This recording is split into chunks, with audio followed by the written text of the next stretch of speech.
Main Granite Guy, back with some new content. Haven't made any for a while, so I figured I'd give it a whirl. Give my subscribers something new. So as some of you may know from my previous videos, I'm no longer doing granite countertops. It's actually been quite some time since I've done them.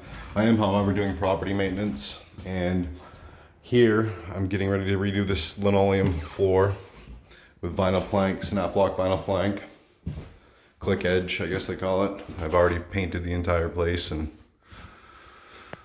now it's time to redo the floors.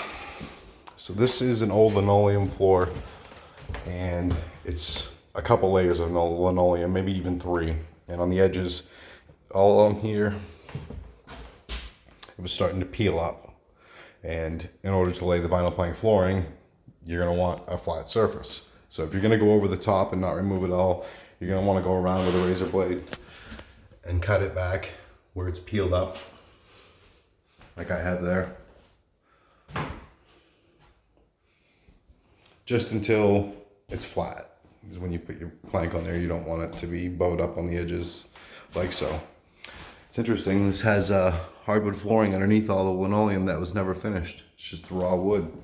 If this wasn't a rental unit, it would probably have to refinish the hardwood.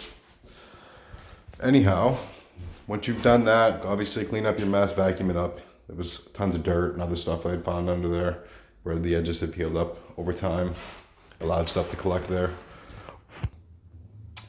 This is the flooring I'm going to be using. Traffic Master.